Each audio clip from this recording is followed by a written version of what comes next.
안녕하세요. 드림웨이브 하나님 나라의 완성 고학년 지침서 강의를 맡은 임예은입니다. 오늘 저와 함께 12단원 1과 빛 가운데 살아요를 함께 살펴보도록 하겠습니다. 함께 살펴볼 말씀은 요한일서 1장의 말씀입니다. 오늘 본문은 생명의 신 예수 그리스도와 그분과의 사귐에 대해 말하고 있습니다. 사귐이라는 표현은 보통 인격적인 대상과 오고 가는 소통이자 교감이라고 이해할 수 있습니다. 실제로 예수님은 이 땅 가운데 살아가시며 함께 하신 제자들과 인격적인 교제를 나눠주셨습니다. 그리고 성도인 우리와도 인격적인 교제를 이어가고 계시죠. 저자는 예수님이 태초부터 계셨으며 귀로 듣고 눈으로 보고 손으로 만져보았던 분이라고 소개합니다. 그러면서 이와 같이 소개하는 이유를 듣는 성도들과 함께 교제하기 위함이라고 합니다. 그런데 그 교제하는 방법이 다름 아닌 우리와 인격적인 교제를 나눈 예수님 안에서 서로 교제하는 것임을 알려줍니다. 저자는 예수님과의 교제를 통해 기쁨을 나누길 원해서 이 글을 작성했다고 밝힙니다. 그러면서 예수님과 교제하기 위해 필요한 것이 있음을 말합니다. 빛이신 그분과 사귀기 위해서는 우리 역시 빛 가운데서 살아야 한다는 것이죠. 만약 하나님과 사귀고 있다고 말하면서 여전히 어두운 가운데 살고 있다면 이는 거짓말을 하는 것입니다. 빛 가운데 살면 우리는 서로 사랑하게 되고 예수 그리스도의 피로 깨끗하게 되어 죄를 짓지 않기 위해 노력하게 되죠. 그러나 우리가 스스로 죄를 짓지 않았다고 말한다면 이것은 우리 자신을 속이는 것이며 진리가 우리 안에 없는 것을 말합니다. 우리가 자신이 지은 죄를 고백하면 예수님은 우리를 용서해 주시고 우리의 죄를 깨끗하게 해 주십니다. 하나님의 백성은 어둠이 아닌 빛 가운데 행하며 빛 가운데서 살아가야 합니다. 자, 이와 같은 내용을 토대로 우리 아이들에게 가르쳐야 할 원포인트는 빛 가운데 살아요입니다. 자, 이런 내용들을 기억하면서 함께 외울 말씀 한 목소리로 읽어보실까요? 그가 빛 가운데 계신 것 같이 우리도 빛 가운데 행하면 우리가 서로 사귐이 있고 그 아들 예수의 피가 우리를 모든 죄에서 깨끗하게 하실 것이요. 요한일서 1장 7절 말씀. 아멘. 계속해서 이와 관련된 세 가지 학습 목표를 살펴보겠습니다. 먼저 인지적 학습 목표는 하나님은 빛 가운데 계심으로 우리도 빛 가운데 있어야 함. 이것을 우리 아이들로 하여금 알게 하는 것입니다.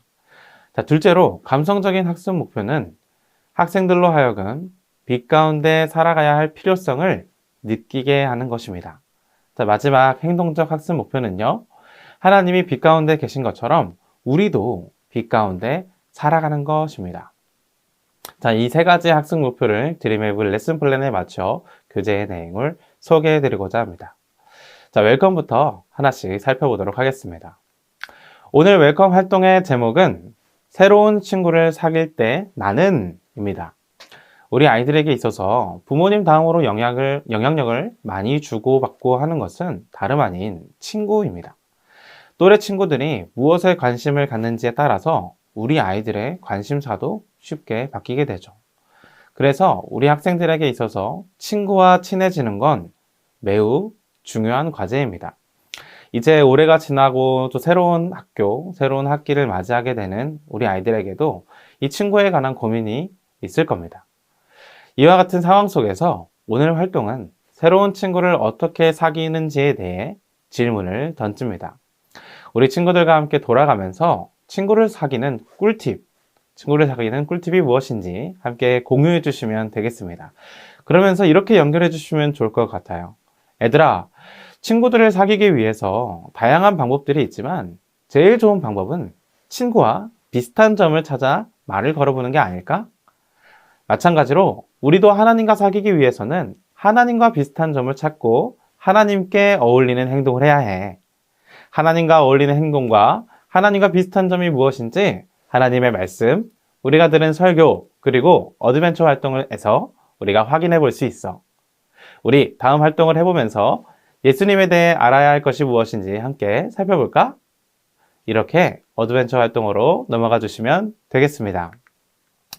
오늘 어드벤처 활동은 설교 시간에 들은 말씀을 떠올리며 암호 코드를 해석하고 답하는 활동입니다.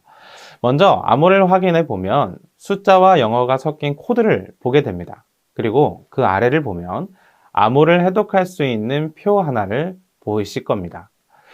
이 표를 통해 암호를 해독하게 될 텐데 조금 눈치가 빠르신 선생님들은 금방 아실 수도 있을 것 같습니다. 암호는 곧 좌표를 의미합니다. 1A라고 하면 1번 가로줄에 있는 A칸이 되는 것이죠. 자, 각 자리마다 있는 철자를 조합하면 암호를 해독할 수 있게 됩니다. 지금부터 선생님들께 먼저 한번 암호를 해독할 수 있는 시간을 드리겠습니다. 잠시 화면을 멈추고 암호를 해독해 주세요. 어떤 단어가 조합되셨나요? 맞습니다. 빛과 어둠이죠. 아이들이 함께 참여하면서 어려워할 수 있을 수도 있는데 그때마다 옆에 있는 말씀을 함께 참고할 수 있도록 안내해 주셔도 좋을 것 같습니다. 자, 암호풀이 활동을 다 마무리하셨다면 친구들에게 이렇게 얘기를 해주시면서 이 단락을 마무리해 주시면 좋을 것 같습니다. 얘들아, 우리가 암호를 풀어 알아낸 단어는 빛과 어둠이야. 오늘 말씀에서는 하나님은 빛이시며 어둠이 조금도 없으신 분이라고 말하고 있어. 만약 우리가 하나님과 어울리고 예수님과 친구가 되고 싶다면 어떻게 해야 될까? 맞아. 우리는 빛 가운데서 행동해야 해. 그렇다면 빛 가운데서 행동하는 것은 어떤 모습일까? 이렇게 아이들에게 궁금증을 유발시켜 주시면서 밸류 활동으로 넘어가 주시면 되겠습니다. 오늘 밸류 활동은 빛 가운데로입니다. 앞서 우리가 질문을 던진 것 같이 빛 가운데 행동하는 것이 무엇인지 실제 아이들과 직접 확인을 해보는 활동입니다. 사진을 찍을 때 사진이 가장 잘 나오기 위한 기본적인 조건은 무엇일까요? 맞습니다. 빛을 얼마나 잘 조절하고 빛을 얼마나 잘 쓰느냐이죠. 이에 따라 잘 찍은 사진인지 아닌지가 나뉘게 됩니다. 이번 활동은 아이들과 서로 사진을 찍어보는 활동인데요. 방금 말한 것처럼 빛 조절을 잘한 친구가 누구인지 멋지게 촬영한 후에 서로의 것을 확인하는 방법으로 활동을 진행해 주시면 되겠습니다. 서로의 사진을 비교해 볼 때 선생님들께서는 빛 가운데 있을 때 가장 아름답게 사진이 담긴다는 것을 한번 짚어주시면서 활동을 마무리해 주시면 되겠습니다.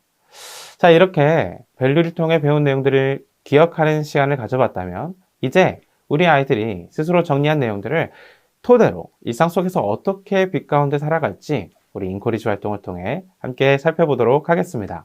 이번 주 우리 아이들에게 주어지는 미션은요. 올해 한 달이 남은 이 시점에 지난 1년간 사귀었던 친구들의 이름을 쭉 적어보고 친구들과 어떻게 친해지게 되었는지 그 스토리를 기억나는 대로 써보는 미션입니다. 이 미션을 하면서 친구와 친해지기 위해 어떤 마음으로 다가갔는지 한번 떠올려보고 동시에 하나님은 우리와 사귀기 위해 어떤 마음으로 다가오셨는지 생각해 볼 수 있도록 선생님들께서 지도해 주시면 되겠습니다. 다음 주일 교회에 와서는 빛 가운데 계신 우리 하나님과 우리가 사귀기 위해 빛으로 초대해 주신 그 은혜에 감사하며 함께 기도하는 시간을 가져보시면 더욱 풍성한 공과 시간이 되리라 기대가 됩니다. 자, 이외에 4가지 미션과 예배일기도 직접 확인해 주시고요. 선생님들의 기도로 성경 공부를 마무리해 주시면 감사하겠습니다. 귀한 성김 이어가시는 선생님들, 이렇게 12단원 1과 빛 가운데 살아요를 살펴봤습니다. 어떠셨나요? 우리 아이들이 빛이신 예수님을 만나고 닮아가도록 우리 선생님들께서 먼저 빛 가운데 서게 되길 소망합니다. 그럼 저는 여기서 인사드리며 다음 시간에 뵙도록 하겠습니다. 감사합니다.